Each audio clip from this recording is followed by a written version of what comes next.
कर्मचाऱ्यांना 7वे वेतन आयोगाचा वेग असलेल्या थकबाकी रकमेचा दुसरा टप्पा दिवाळीपूर्वी अदा करण्यात यावा। महागाई भत्त्याची 3% 7 महिन्याची थकबाकीची रक्कम एकूण 7 महिन्याची त्वरित अदा करण्यात यावी। घरभाडे भत्त्याची 2% प्रमाणे एकूण 7 महिन्याची थकबाकी रक्कम ही त्वरित अदा करण्यात यावी। प्रभारी पद्धत त्वरित बंद करण्यात यावी। सेवा ज्येष्ठता यादीनुसार रिक्त पदावर पदोन्नती त्वरित देण्यात यावी। अशा अनेक मागण्या देऊन महानगरपालिका कर्मचारी कामगार संघटनेच्या वतीने 20 ऑगस्ट पासून आंदोलन पुकारले आहे। महानगरपालिका कर्मचारी कामगार संघाच्या वतीने कार्यरत अधिकारी, कर्मचारी, शिक्षक, सफाई कर्मचारी यांच्या वतीने बेमुदत काम बंद आंदोलनात सहभागी झाले। 20 ऑगस्ट रोजी संपूर्ण कर्मचारी अधिकारी महानगरपालिकेच्या प्रवेशद्वार समोर ठिय्या आंदोलन करून प्रशासनाचे लक्ष वेधून घेतले। आंदोलनामुळे महानगरपालिका प्रशासनावर मोठ्या प्रमाणात परिणाम होऊ शकतो। जोपर्यंत मागण्या पूर्ण होत नाही तोपर्यंत काम बंद आंदोलन मागे घेण्यात येणार नाही, अशी ठाम भूमिका कर्मचारी अधिकाऱ्यांनी मांडली आहे।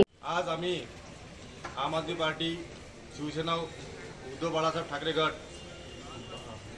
भाकप, जनता दल असे पक्ष म्हणून एक निवेदन दिलं। आमच्याकडे अनेक लाभार्थ्यांची तक्रार आहे की त्यांना 6-6, 8-8 महिन्यापासून त्यांचं मानधन मिळालं नाही आहे। संजय गांधी श्रावणबाळ योजना आणि त्यांची अत्यंत हलाखीची परिस्थिती आहे। त्यांना औषधालाही पैसे नाही आहेत। त्या म्हाताऱ्यांनी जाव कुठे ते यांच्या कार्यालयात चक्र मारतात, इथून त्यांना उत्तर बरोबर भेटत नाही।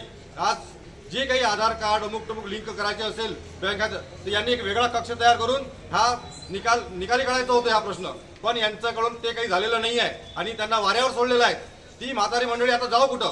आणि यांना न्याय न मिळाल्यामुळे आम्ही आज निवेदन दिलं।